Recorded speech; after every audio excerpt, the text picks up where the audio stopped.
Hallo ihr Lieben, heute habe ich was ganz Besonderes für euch, passend zum Spargelsaison, so eine schöne Spargelkuchen. Es ist ganz einfach und schnell gemacht und es schmeckt super lecker.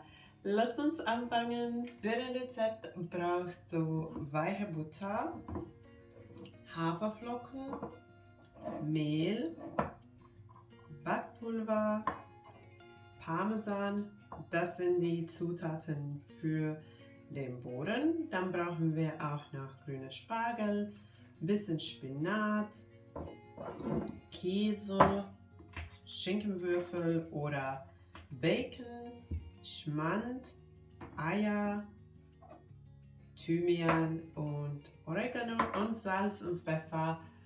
Das ist alles dann für die Füllung. Und es geht ganz einfach. Ich werde als erstes den Boden zubereiten. Dann werde ich den kurz im Kühlschrank stellen für die Zeit, die ich dann für die Füllung brauche. Und als erstes werde ich den Butter ganz kurz schlagen. So, nur ganz kurz, bis es fast runtergefallen.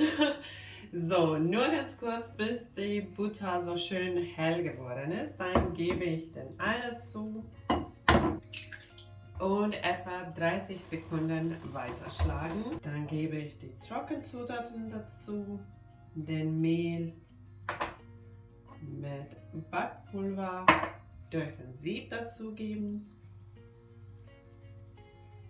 dann Haferflocken und Parmesankäse. Dann noch nach Wunsch mit bisschen Pfeffer würzen und kurz schlagen, bis alles sich vermischt hat.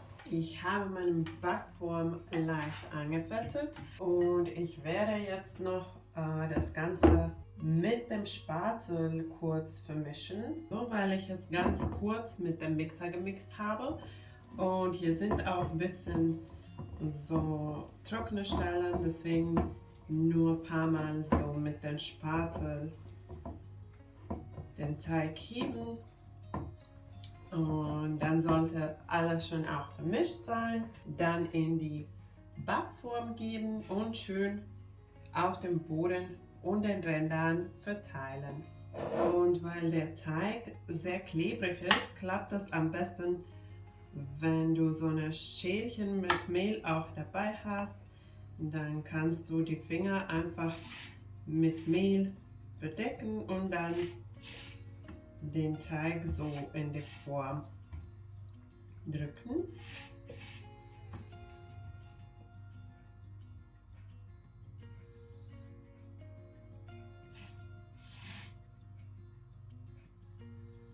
So, und ganz schnell ist der Boden auch fertig oder in der Backform. Und jetzt werde ich den Boden dann im Kühlschrank stellen für die Zeit, die ich brauche für die Füllung. Für die Füllung werde ich erst den Schinken leicht anbraten. Ich nehme jetzt heute nur den Schinken mit Spinat und Spargel.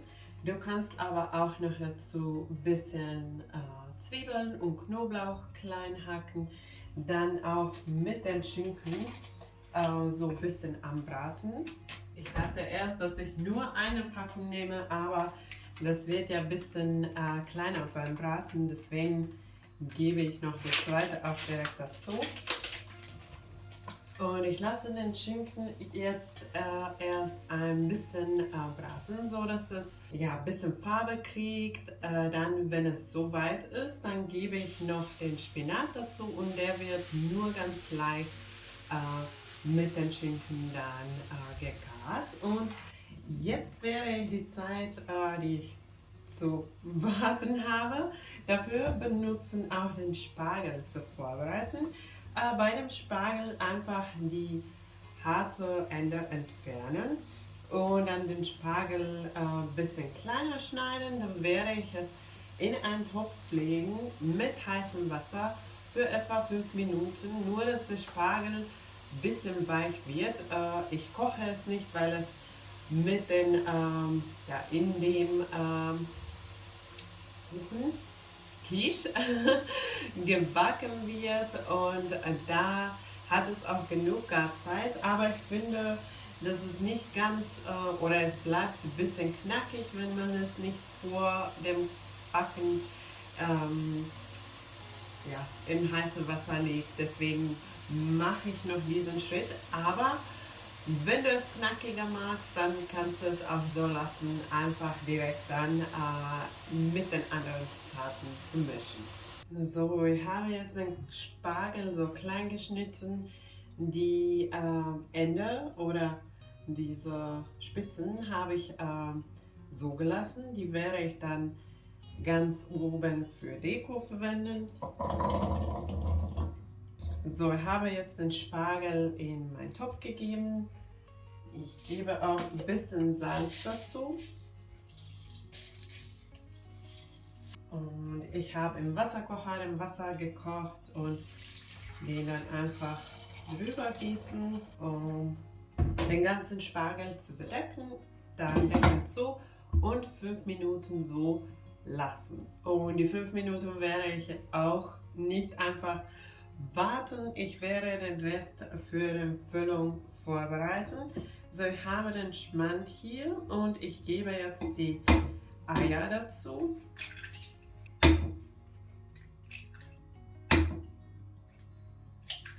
Wir können auch direkt mit Salz würzen, ein bisschen schwarzen Pfeffer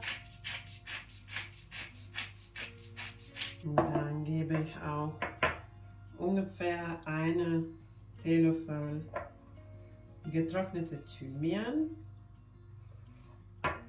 und auch ungefähr eine Teelöffel Oregano.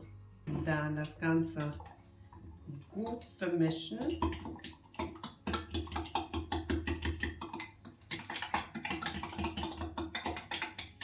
Und dann auch den Käse dazugeben. Ich verwende Cheddar, aber du kannst auch jede andere Käse verwenden, die dann beim Backen schmilzt. So wie Gouda oder Mozzarella. Dann das Käse auch vermischen. Dann können wir auch den Schinken und Spinat dazugeben und wieder kurz vermischen. Jetzt muss ich tatsächlich ein bisschen warten, weil ich habe jetzt alles vermischt für die Füllung. Der Spargel braucht noch 3 Minuten, aber du kannst an dieser Stelle den Backofen vorheizen und dann sollte der auch fertig sein, wenn alles soweit ist. Den Spargel habe ich jetzt abgegossen, das sind jetzt die Spargelstückchen und die Spitzen habe ich dann hier so separat, weil ich die dann oben für Deko legen möchte. Jetzt dann den Spargel auch dazugeben ins Füllung und kurz mischen.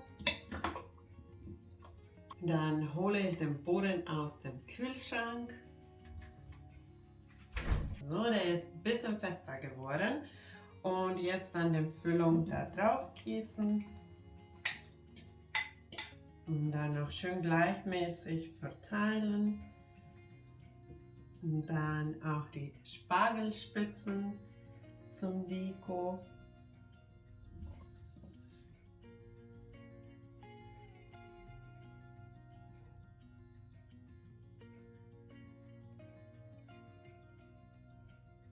Und dann noch ein bisschen geriebener Parmesan oben drauf.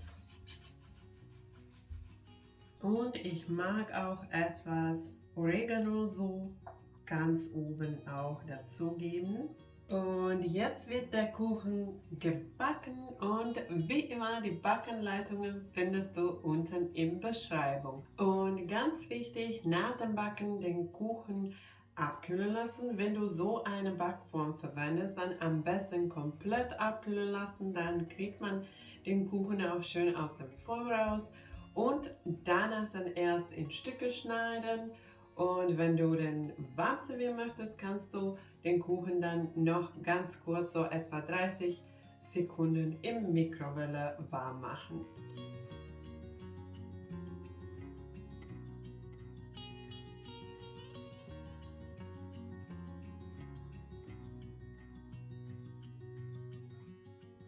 Der Kuchen ist fertig gebacken und es sieht sehr schön aus und vor allem duftet die ganze Wohnung sowas von lecker. Ich kann kaum warten, den Kuchen zu probieren. Ich finde, das Rezept ist ganz einfach, schnell gemacht und es passt einfach perfekt zum Spargelzeit. Den Kuchen werde ich dann mit einem leichten Salat servieren, aber man kann den auch einfach so servieren. Ich denke, es passt zum Frühstück, es passt zum Mittagessen und es passt auch zum leichten Abendessen.